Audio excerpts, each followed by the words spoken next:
मेरे को बाबा की टेप सुनने की बहुत बहुत लगन होती थी।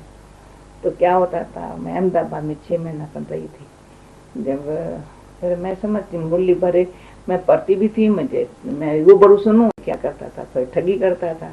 मुझे ओरिजिनल कापी नहीं देता था, कापी से कापी निकाल के भेजता था। वो तो पुणे में मेरे पास आती थी, मैं टेप भी सुनती थी तो मुरली भी पढ़ती थी, सुनती थी। परंतु फिर जब अहमदाबाद आई तो अहमदाबाद में टेप मशीन नहीं थी। तो मैं आई ऊपर यहाँ बाबा के पास, बाबा शेव कर रहा था। तो मैंने कहा बच्ची कुछ, तो मैंने दिल भर आई। मैंने कहा क्यों? बाबा ने कहा क्यों, क्या हुआ है बच्ची? मैंने कहा हमारे पास टेप मशीन है ही नहीं, मैं बोली बाबा की टेप में सुनती नहीं हूँ, मैं तो 3rd नंबर में चली गई हूँ। आपने कहा था एक है सन्मुख सुनना, दूसरा है टेप में, 3rd नंबर मूली पाना, तो मैं तो आजकल 3rd नंबर में हो गई हूँ। मेरा ये कहना, बाबा ने उस घड़ी दिल्ली से टेप मशीन दिल्ली में ऑर्डर किया, और तभी दिल्ली एजेंट निकली थी, हमको टेप मशीन मंगाया, सीधा अहमदाबाद भेजी। और फिर मैं कहती थी ये ठगी करता है, जितना वारी बच्चे बच्चे आप बोलते हो उतना वारी उस मुरली में नहीं होता है। बाबा मैं देखती हूँ, मैं ओरिजिनल जो टेप है, जो पहली आपकी होती है, और ये कट बहुत करता है, और मैं समझता है तो शायद ये हम लोग सुनेंगे कच्चे है तो कट बहुत करता है।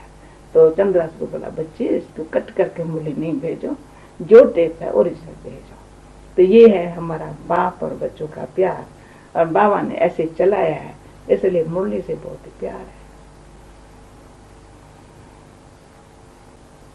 कृष्ण तो क्या बोलूं, और अब ये भी देखो बाबा श्री नारायण के रूप में खड़ा है, अब ये भी देखो कृष्ण बेटा खड़ा है, अब ये भी देखो तो ओ बड़े से बड़ा ग्रेट ग्रेट ग्रैंडफादर के रूप में खड़ा है, अब ये भी देखो तो शिव बाबा साइलेंस में लेके जा रहा है। कृष्ण सब प्रकार की बाबा में रही है। यदि शुरू में आपने लोक लाज, कुल मर्यादा और कुछ बंधन के कारण यदि में बहुत ही जल्दी नहीं आ पाए, परंतु ये थी आपके सामने, और ऐसी बातों को क्रॉस करके जंप करके आप यज्ञ में किस प्रकार है? भाई ये तो वंडरफुल स्टे, मैं सुनाती नहीं हूँ जिसको, ये तो वंडरफुल टचिंग थी। क्योंकि जब बांधेली थी तो मेरे मन में था कि मैं कैसे भी करके बाबा के पास पहुंचूं।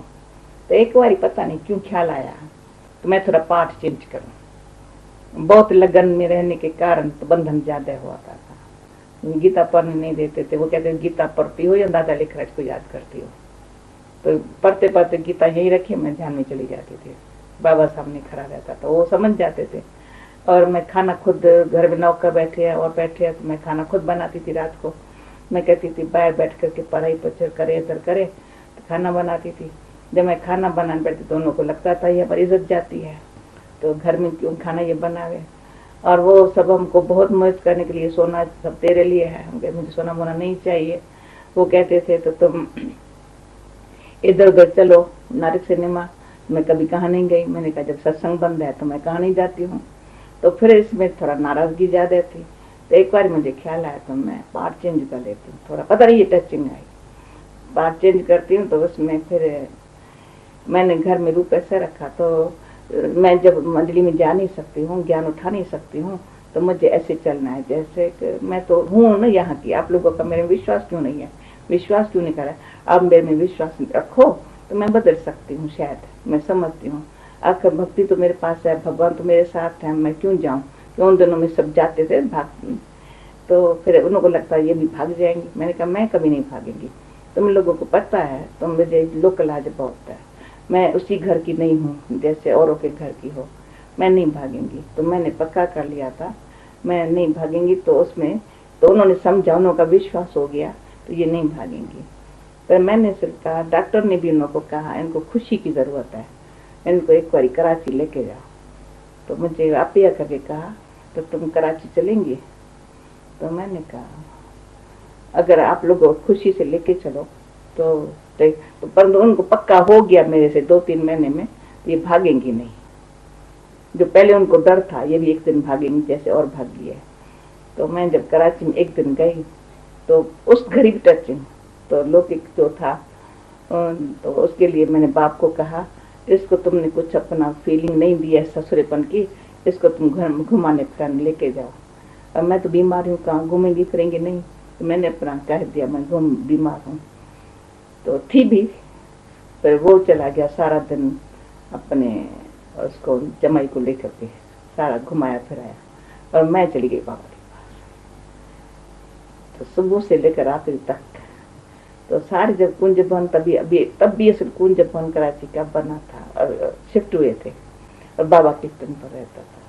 तो उस दिन जो मेरे को ड्रामा अनुसार वो जो मेरा पार्ट था ना, बड़ा वंडरफुल। एक एक बहन, मम्मा ने बड़ा प्यार किया, एक एक आत्मनी थी, शील थी, ये थी, सब मैं सब 25-30 बहनों ने कुमार का एक एक मुझे भूम भूम करती रहे। तो बाबा के पास गई, बाबा ने भी गले लगाया, बच्ची, पर मैं क्या बाबा मैं नहीं जाएंगी नरक में। कहा रोया बहुत, कहा तो जाना ही पड़ेगा, अभी जाओ, तुम जल्दी आएंगी बच्ची, तुम आ जाएंगी जल्दी। तो बाबा ने दिल ले लिया हमारी। तो फिर मैंने समझा, तो अभी देखूं क्या होता है। फिर एक महीने समझो, फिर मैं चली गई वापस 1-2 दिन में। तो उसने समझा अब इसकी आशा पूरी हो गई, कराची गई, माँ बाप का मुंह देखा, लौकिक माँ बाप के पास आई, तो उस मुंह देखा अभी ये रहेगी घर में। तो वो चला गया कलकत्ते, नहीं तो 4 महीना और गया ही नहीं था कलकत्ते, जब सब भागते थे। तो चला गया कलकत्ते, 4 दिन हुआ था कलकत्ते गए। फिर मुझे घर में उस दिन कोई नहीं था, सब चले गए थे, कारने कोई कहा, तो मैं अकेली, नौकर तो थे। तो मुझे अंदर से ख्याल आया अभी मेरे यहाँ से निकलने का टाइम है। फिर मैं अचानक रात को 11 बजे बाप को बोला, मेरा बाप आया था वहाँ हैदराबाद में। तो जब वो आया था मैंने कहा तुम रात को 11 बजे आना। क्यों? तो मैंने कहा तुम आना, मैं कहती हूँ आना। और दिन में तो नहीं निकल सकती थी, दिन में तो थोड़ा निकली कोई काम से, तो सबको लगा ये भाग गई बाप के साथ। मैंने फिर वहाँ पहुँच गई ननद के पास, तो उन को फिर हुआ तो नहीं ये जाएंगी नहीं, फिर घड़ी उनको आता था ये जाएंगे, फिर नहीं जाएंगे। रात को 11 बजे बाप आया, तो हमारा किराएदार थे पीछे, उन्होंने बोला, बाप ने बोला जानकी को थोड़ा 2 मिनट मिलना है, मैं अभी कराची जाने वाला हूँ। मैं गई, जो फ्रंट वाला दरवाजा बंद कर दिया था, नौकर बोकर सब चले गए थे। फिर मैंने निकली तो मैंने बाप को कहा अभी कार करके चलो। कहा कहाँ चलो? मैं तुम कुछ नहीं कहती हूँ, तुम चलो। तो हैदराबाद से दूसरी स्टेशन कोटरी थी, वहाँ चले गए, वेटिंग रूम में सो गए। फिर जब ट्रेन आई तो चले गए, क्योंकि वो मेरे फट से ढूंढने निकले उसी स्टेशन पर, मैं वहाँ तो थी नहीं। फिर चले गए, फिर मैं वहाँ से टेलीग्राम किया, मैं मर गई। पर पार पूरा हो गया।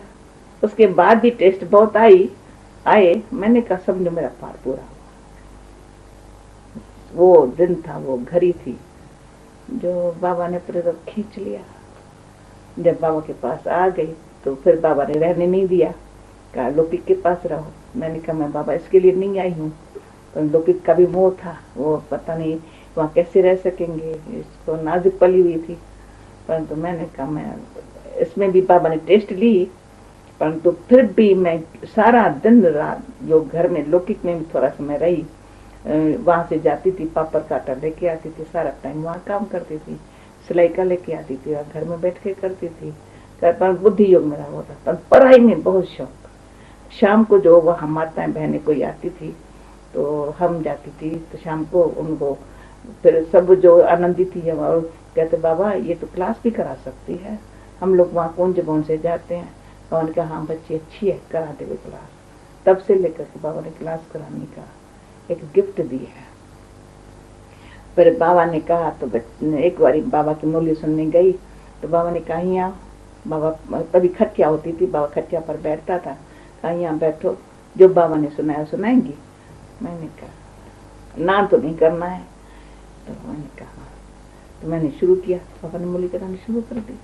तो ऐसे समझो कभी ख्याल नहीं आएगा तो मैं कैसे सुनाऊं, बाबा ने कहा है ना सुनाओ, तो मैं सुना लेंगी। ऐसे ही बंधन से मुक्त होकर के बाबा के पास बैठी। पर मुख्य बात अच्छी तो ये है, जब मैं पहले बाबा से मिलूं जो आपने पूछा था, तो लौकिक बहन हमारे साथ थी। तो लौकिक बहन हमारे साथ थी, उसको वास्तव में थोड़ा मायावी बुद्धि थी, यानी दुनिया की अट्रैक्शन थी। तो मेरे को भक्ति के संस्कार ज्यादा थे। तो बाबा ने कहा इसका कुछ कर्मबंधन है और ये बच्ची अच्छी बनेगी बहुत उसके लिए। तो मुझे सूक्ष्म आया, इसको तो इतनी लगन नहीं है, बाबा ने इसको कहा तो ये बहुत अच्छी बनेगी और मेरा कर्म बंधन है। तो मेरे को अंदर से आया, देखेंगे भाभी क्या है। तो मेरी भाभी दूसरी हो गई और वो बहुत मस्त हो गई, बड़ी अच्छी हो गई। तो फिर उसके बाद देखती थी जो बाबा ने कहा, अभी जो कर्म बंधन बना है मुझे चुकाना पड़ेगा। तो कोई भी हमको कहता था ना, तो लौकिक बाप कहता था अभी तुम आओ ना, तुमको याद करते। मैं कहा तुमने तो अपना पार पूरा किया, मेरा कर्म बंधन मुझे काटना होगा। तुम अपना मान मेरे मुंह मत रख, तो अपना कर। तुम चला गया ना, मेरे को वापस आ दिया ना, अब मैं आप ही पर। तो अपने आप अपने निश्चय और याद के बल से बाबा के पास जंप लगा के आए। तो कभी हमारी कहाँ लौकिक में बुद्धि फिर से कभी गई नहीं है। सबके सब चले भी गए ना, किसने शरीर छोड़ा, कोई ज्ञान छोड़ा, मेरी बुद्धि नहीं गई। मैं बाबा के पास आज तक बैठी हूँ। जब आप बाबा के पास आए तो यज्ञ के अंदर जब भी आपकी आना हुआ, उसके बाद आपने कौन सी ड्यूटी निभाई? क्योंकि सेवा की ड्यूटी तो होती है, सेवा तो होती ही थी हर एक को। आपको कौन सी सेवा थी और आपने किस प्रकार से निभाई? क्या था, जब मैं पहले आई तो मैं तो हमेशा समझती थी मैं कुमारी हूँ। मैंने समझा बाबा मुझे कुंज में मामा के साथ रखेंगे। लेकिन जब पहले तो कहा नहीं तुम वहां रहो। तो एक दिन मैंने अच्छा नहीं, रोज अंदर संकल्प रखती थी बहुत करके, सारी लाइफ के अंदर मैं वचन में कमाई, मन में संकल्प जो रखते हो बाबा के पास पहुंचता है। बाबा ने कहा तुमको लौकिक के पास रहना है। अच्छा मैं रही 2 महीना 3 महीना रही। फिर जिस घड़ी समझ वहां कर टेस्ट लिया, पर मेरा बुद्धि योग सारा यही होता था। मेरे को आता था मैं कोई उनके लिए तो नहीं आई हूँ, यही अंदर से आता था। तो मेरा टाइम पास करना यज्ञ में, जिस घड़ी में आती थी मैं ऐसे नहीं समझती थी मैं कोई मेहमान हूँ, मैं कोई वहां रहती हूँ। तो मैं सेवा ऐसी करती थी तो सब मुझे प्यार से आप ही बिठा देते थे, घर जाने नहीं देते थे। कहते क्यों जाती हो? मैं कहा बाबा ने कहा घर जाओ इसलिए मैं जाती हूँ। बाकी मेरा बुद्धि योग तो यही होता था। और वहां भी जाती थी, मुझे मैं ये ख्याल होता था मैंने लौकिक की सेवा तो सारी उम्र की है, मुझे ईश्वरी सेवा करनी है। तो भले निमित्त वहां रहना और दिन भर जो है कुछ न कुछ करके शाम को आना, फिर कुछ क्लास वर्क करके चले जाना। तो ये हमारा था ही। तो इसमें क्या था, तो बाबा ने मुझे कहा तुम माताओं का जो भवन था, बेबी भवन जहाँ बच्चे रहते थे, तो मम्मा ने कहा तुम वहां ठहरो। मैं रही, पर मन में थोड़ा ख्याल था तो मैं तो वहां की क्वालिटी तो वहां की कुंज भवन के रहने की, और मम्मा ऐसे बुजुर्ग बुद्धू माताओं के साथ मुझे रखा है। पर तो फिर एक बारी रात को 9 बजा था, हमारी हरदी और कमल सुनी देवता ये दोनों सखियां थी, उनका मेरे साथ बहुत प्यार था बचपन से, भूरी का भी था। तो उन्होंने कहा तो ये चरिया सच तो शोभती तो नहीं है, परंतु कुछ कहा नहीं। रात को दादा दयाराम था, वो कार लेकर के हमेशा हम लोगों को लेके जाता था मम्मा के पास या बाबा के पास। तो कहा तुम मम्मा के पास चलेंगी? मैंने कहा भले। तो 2-4 सखियां और हम गए मम्मा के पास। तो मम्मा ऊपर थी, तो हम ऐसे मम्मा के पास ऊपर जैसे जाते थे गुड नाइट करने, मम्मा हम आए हैं। तो मम्मा के पास गई तो मम्मा खटिया पर बैठी थी और बाजू में बिठाया, कहा बोलो। मम्मा भी जनक कहती थी हमेशा, जनक आओ। मैंने कहा मम्मा वहां हमको क्यों रखा है? तो मेरा ये कहना दिल से कहा, तो मम्मा अपने हमको क्यों रखा है? तो मम्मा ने कहा तुम जनक हो ना, तुमको ये ख्याल आना चाहिए तेरे को क्यों रखा है। बस वो दिन आज का दिन ये ख्याल आ नहीं सकता है मेरे को यहाँ क्यों रखा है। तो उसी मम्मा ने बाबा मम्मा जहाँ रखे, तो तब मैं वहां रही, फिर खुशी से रही पड़ी थी, मुझे ख्याल मन से मिट गया। फिर मैंने देखा 2 साल जब मैं वहां रही तो सबका प्यार भी था और हमारा मुख बहुत सबका होता था, तुम जो सुन के आती हो बाबा की मुरली हमको एक्यूरेट सुनाती हो। तो उन दिनों में हमारा टर्न होता था, कार एक जाती थी जहाँ बाबा मुरली चलावे। तो फिर मैं जो होती थी तो मेरे को हमेशा कार में जगह मेरे लिए रख देते थे, कहते तेरे लिए टर्न नहीं है तुम जाओ। मम्मा ने भी इशारा दे दिया था इसको टर्न में नहीं रखना भले। तो और भी कहते थे हम लोगों में से कोई मिस करेंगे तो कोई हर्जा नहीं, तुम जाती हो आकर के हमको सुनाती हो। और जब समझो हम अनाज साफ करने बैठते थे, कुछ भी करते थे, तो मुझे लगता था मैं मुरली सुना देती थी। और आप लोगों को पता है, तो मैंने बाबा से पूछा था, बाबा अभी मैं लेट आई, मैं क्या पुरुषार्थ करूँ? बाबा ने कहा बच्ची 12 बारी मुरली पढ़ो। मन में सोचा मैं 24 बार भी पढ़ूंगी, पर मैं आगे जाऊँ। मुझे अंदर से था कुमार का दादी ये सब हमारे से स्कूल में छोटी थी, अभी ये बड़ी बन गई है, मम्मा मम्मा बन गई है, ये सब इतना ऐसा हो गया तो मेरे साथ। तो फिर मैं उन दिनों में 6 मास करीब रात को बेड पर नहीं सोती थी। स्कूल का जो बेंच बना रहता था वहां बैठती थी, मुरली थोड़ा लिखती थी या पढ़ती थी। तभी 30 पेज बाबा की मुरली होती थी, वर्ड वर्ड मैं लिखती थी, बाबा की मुरली लिखती थी, फिर थोड़ा पढ़ती थी, फिर थोड़ा ऐसे बेंच पर ऐसे आके करती थी 10 मिनट का, फिर जाके उठती थी। तो फिर या तो देखती बत्ती नहीं जलाऊं, तो रात को चांदनी में बैठ करके लिखती पढ़ती थी यहाँ। तो मतलब पुरुषार्थ वो जो 6 महीना पहले इतना अच्छा लगता था हमको, सोना क्या होता है, खाना क्या होता है, लेकिन जो मैंने मिस किया है मैं आगे बढ़ूं। क्योंकि कुमार का दादी जब मैं आई तो दादी ने कहा था तो तुम हीरा बनेगी, देखना बाबा बहुत तुमको टेस्ट करेगा। तो मैंने हुज्जत से कह दिया तुम कौन है, तुम बनी मैं नहीं बनेगी। तो तब से लेकर के अगर हमारे आपस में बहुत स्नेह हुज्जत वाली बात है, आज दिन तक भी हम कहेंगे दादी ये करते तो मैं भी तो कर सकती हूँ। तो कोई रीस नहीं है, लेकिन पुरुषार्थ में ये बहुत अच्छा बल मिला है। तो ये एक तो पहले ये थी, फिर अचानक कहीं 2 साल बाद बाबा ने कहा तो मम्मा इसको कुंज बोन में बुलाओ ना। तो अपने आप कुंज बोन में बुलाया, कुंज बोन में बुलाया। तो फिर एक दिन मम्मा ने कहा तो तुम नर्स की ड्यूटी संभालो। तो मैंने सिर्फ समझा, तो मैं तो शरीर भी मेरा तंदुरुस्त इतना नहीं होता था, पर हिम्मत होती थी, शिवा भाव तो था ही। मैंने कहा मम्मा मैं नर्स ठीक मन सकूँ, क्योंकि मिठू दादी उन दिनों में नर्स थी, वो तो अच्छी तरह से दवाई बवाई को जानती थी। मैंने कहा मम्मा मैं कर सकेंगी? तो मम्मा ने कहा तो बाबा अगर कार्य देता है तो शक्ति भी देता है। बस फिर मेरे ख्याल में मैं कराची में जितना समय थी नर्स का पाठ बहुत अच्छा रहा। जिससे क्या हुआ तो यज्ञ की स्नेह बहुत, ऐसे लगता था यज्ञ की जितने भी बहनें हैं तो हमको लगता मेरा माँ की तरफ से सबको मुझे अच्छा संभालना है। अब किसी को कुछ बुखार होता था, कुछ होता था, मेरे ख्याल में 14 वर्ष में डॉक्टर तो फंक से कोई आया होगा, नहीं तो न डॉक्टर नहीं, परंतु बाबा हमेशा बाबा के कनेक्शन में मैं नर्स होने के कारण बहुत नजदीक आ गई। बाबा पूछता था सब पेशेंट्स कैसे है, तो ये भी बताती हूँ, मेरे मन में होता था तो मेरा बाबा से कम्युनिकेशन कैसे होगा, मैं चाहती हूँ बाबा से मैं। तो ड्रामा अनुसार नर्स का पाठ होने से बाबा सबके लिए पूछता था। और कभी कई बार कोई भी दवाई ऐसी होती थी जो हम बाबा कहते बच्ची इसको दे दो, तो जिस बाबा ने इसे खा लिया तो बाबा वैद्य कैसा है बराबरी, तो ये भी देखने को मिला। तो नर्स का पाठ अच्छा लगता, जिसमें एक प्यार भी सारी यज्ञ के लिए बहुत हुआ, और उसके साथ साथ बाबा से कनेक्शन बहुत अच्छा रहा, और दवा दुआ में कितना बल है वो अनुभव सारे लाइफ।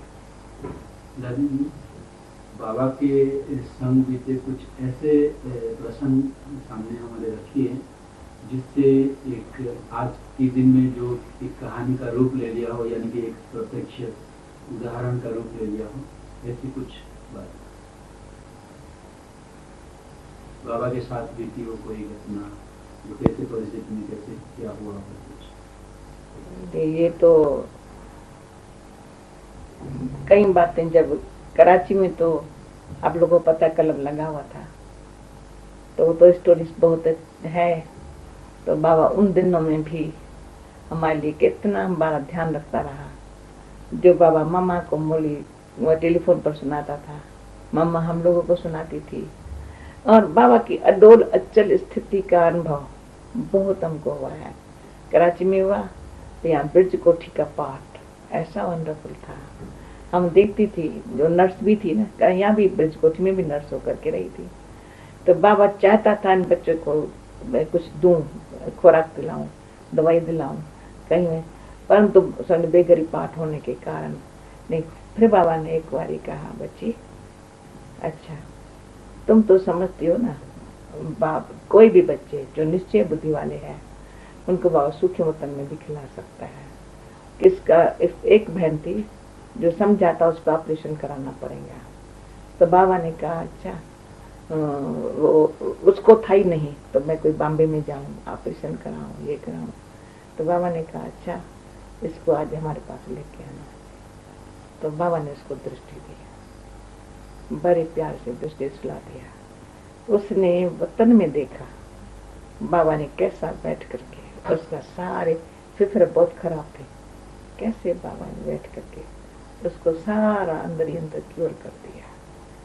और ऐसे वो देख रही है तो बाबा सर्जन के रूप में कैसे मेरे को अच्छी तरह से, और दूसरे दिन उठी बिल्कुल ठीक ठाक थी। ऐसे लगा जैसे ऑपरेशन थिएटर से कोई निकले ना, क्योर करके निकले, ऐसे बहुत अच्छा था। एक ऐसी थी हमारा जब बेगरी पाठ था तो मेरे के अंदर था, तो मैं अभी बीमार बहुत रही हूँ समय समय जो थोड़ा, पर साथ साथ शरीर स्थिति की प्रैक्टिस और सेवा भाव ने बहुत अच्छा मदद दी है। तो मुझे था बेगरी पाठ में, अभी मैं तो कुछ कर नहीं सकती हूँ, हमारे पास पैसा तो है नहीं, क्या मदद करूँ। तो मेरे लौकिक धर्म का बाप, उसने मुझे धर्म की बेटी बनाई थी। वो था रहता था हैदराबाद में था, उसके बाद उसका और हमारा मिलना नहीं हुआ था, वो था पूना में। तो उसको अचानक ख्याल आया जानकी कहाँ होंगे, मैं उनसे मिलता हूँ। तब भी मैं बहुत अंदर से कोशिश करती मैं याद में रह करके कुछ सिवा कुछ करूँ, बेगरी पाठ का देख करके बाबा हमारा होना क्यों करे। फिर बाबा भी कभी वो मित्र था। फिर क्या हुआ, तो मैंने सूक्ष्म संक लगा, कुदरती वो पुणे से उनको टचिंग आई। वो अबू रोड पर आया, अबू रोड पर आते ही उसने पूछा मंडली कहाँ है। उसने कहा माउंट आबू पर है, पर तुम जाएगा सिंधियों ने कहा तुमको आने नहीं मिलेगा। ड्रामा अनुसार क्या हुआ, ये कितनी वंडरफुल स्टोरी हो गई। हम अपने मैनेजर क्वार्टर में बीमार थे, बाबा और विश्व किशोर वहां से आ रहे थे पैदल करके। तो सबको बाबा पहले भेज देता था, फिर बाबा और विश्व किशोर इकट्ठे आते थे। तो वो जो हमारा जीवत राम दादा था, तो उसने देखा, बाबा ने उसको देख लिया, उसने बाबा को देखा, जो अनहोनी बात थी। तो बाबा ने विश्व किशोर को कहा अच्छा इनसे तुम मिलो। बाबा चला आया, बाबा ऊपर आया, सीधा हमारे पास आया, बच्ची वो तुम्हारा आया है, आवे ना तुम मिलना। तभी हम लोग किससे मिलते नहीं थे। तो विश्व किशोर उनको ऊपर लेके आया, बेंच को ऊपर लेके आया, मुझे से मिला। तो वो मिला तो उसको बहुत खुशी हुई, बहुत बरसों के बाद मिला था। जब मिला तो उसके बाद बाबा ने कहा अगर ये कहे ना मैं रहने चाहता हूँ तुम इसको ठहराना। तभी हमारे पास सिरदार क्वार्टर के मुझे रूम थे, तो बुजुर्ग था, तो उसको ठहराने के लिए मैंने कहा दादा ठहरने चाहो तो ठहर। तो उसको ये जरा भी ख्याल नहीं था मैं कोई ठहर सकता हूँ, वो ठहरा। तो ये एक वंडरफुल दृश्य उनके सामने हुआ है। तो बाबा के से मिलने आया, तो बाबा रूम में बैठा था, उस घड़ी बाबा ने मुझे दृष्टि दी। मैं एक ही बारी वो ध्यान में गई हूँ, सारी उम्र में ध्यान में नहीं गई हूँ। तो जब मैं गई तो उस घड़ी मैंने देखा बाबा को एक लाइट का गोला है, तो बाबा साकार में है, पर मैं उसको लेकर के हाथ में सारे सब कमरे घूमने लगी, ऐसे जैसे दुनिया में घूम रही हूँ। तो जब दुनिया में घूम रही हूँ तो बाबा सब हैरान हो रहे हैं। बाबा मुझे बाबा बड़ा लगा ही नहीं, लेकिन छोटा लग रहा है ना, और बहुत लाइट का लग रहा है।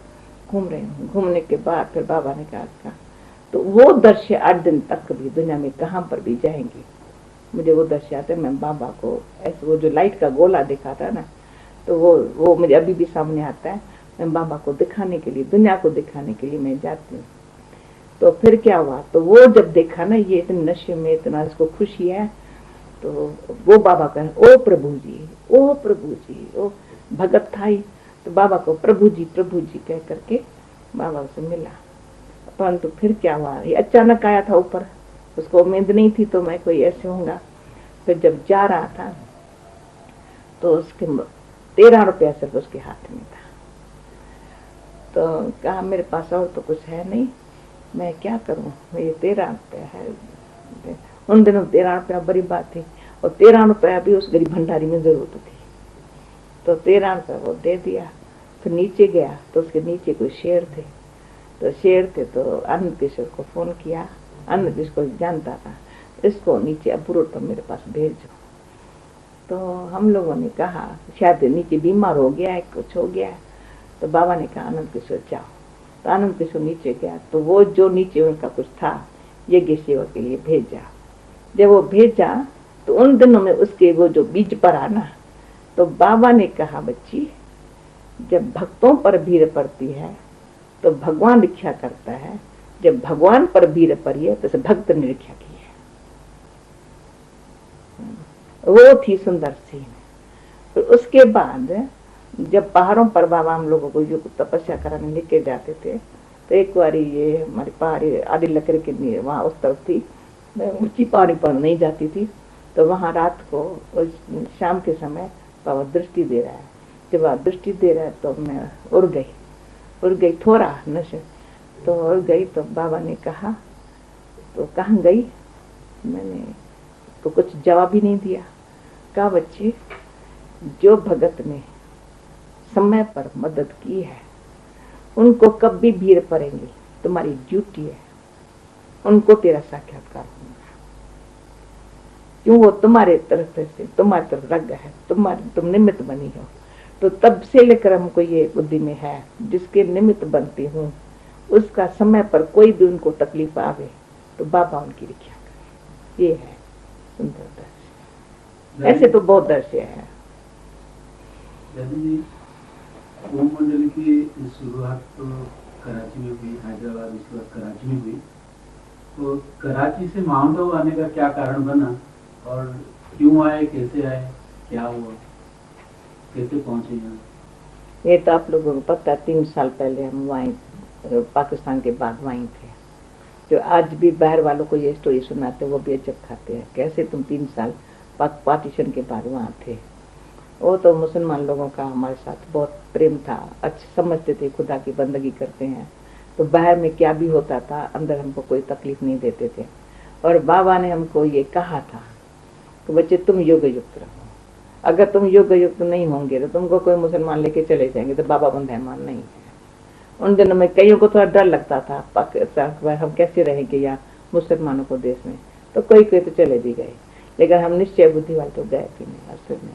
फिर तो शांता बहन का बाप निमित्त बना, उसने कहा, तो ये उसको लगता था इन्हों को, सिंधी लोगों को, तो ये कब तक वहाँ रहेंगे, और ये लोग यहाँ आए, हम जिम्मेवारी उठाते हैं। फिर आए थे पाकिस्तान के बाद, दीदी आई थी, जसुई आई थी, वो आकर के पहले पुणे में देखा था, फिर अब्बू ढूंढ लिया। तो अब्बू का पहाड़ी बाबा को भी अच्छी लगी थी, सुना था।